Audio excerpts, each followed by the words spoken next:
ವಿಧಾನಸಭೆ ಉಪಚುನಾವಣೆಯ ಸೋಲಿನಿಂದ ತತ್ತರಿಸಿರುವ ಬಿಜೆಪಿಯಲ್ಲಿ ಇದೀಗ ಭಿನ್ನಮತದ ಧಗೆ ತೀವ್ರಗೊಂಡಿದೆ. ಪಕ್ಷದ ಅಧ್ಯಕ್ಷ ವಿಜಯೇಂದ್ರ ನಾಯಕತ್ವ ವಿರುದ್ಧ ಬಂಡಾಯ ಸಾರಿರುವ ಮಾಜಿ ಸಚಿವ ರಮೇಶ್ ಜಾರಕಿಹೊಳಿ ಮತ್ತು ಬಸನಗೌಡ ಪಾಟೀಲ್ ಯತ್ನಾಳ್ ನೇತೃತ್ವದ ತಂಡ ವಕ್ಫ್ ವಿರುದ್ಧ ಜನಾಂದೋಲನಕ್ಕೆ ಮುಂದಾಗಿದೆ.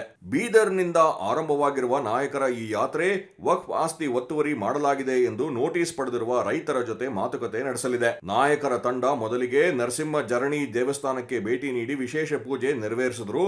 ಇದಕ್ಕೂ ಮುನ್ನ ಗೋಶಾಲೆಯಲ್ಲಿ ಗೋವಿಗೆ ಪೂಜೆ ಮಾಡಿದ್ರು.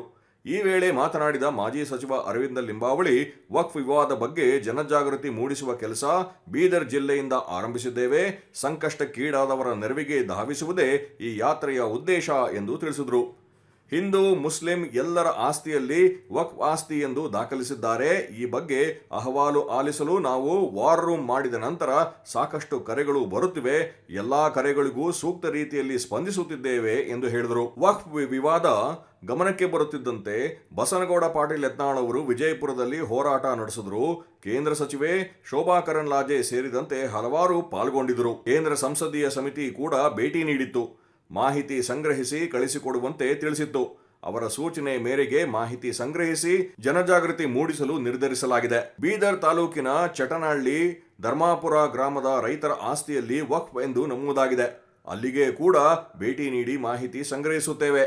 ಇದು ಧರ್ಮದ ಕೆಲಸ ಎಂದು ಹೇಳಿದರು. ಈ ತಂಡದಲ್ಲಿ ಶಾಸಕರಾದ ಬಸನಗೌಡ ಪಾಟೀಲ್ ಯತ್ನಾಳ್, ರಮೇಶ್ ಜಾರಕಿಹೊಳಿ, ಮಾಜಿ ಸಚಿವ ಅರವಿಂದ ಲಿಂಬಾವಳಿ, ಶಾಸಕ ಬಿಪಿ ಹರೀಶ್, ಮಾಜಿ ಶಾಸಕ ಕುಮಾರ ಬಂಗಾರಪ್ಪ, ಮಾಜಿ ಸಂಸದ ಜಿಎಂ ಸಿದ್ದೇಶ್ವರ, ಬಿಜೆಪಿ ಕಲಬುರಗಿ ವಿಭಾಗೀಯ ಸಹ ಪ್ರಭಾರಿ ಈಶ್ವರ್ ಸಿಂಗ್ ಠಾಕೂರ್ ಹಾಜರಿದ್ದರು.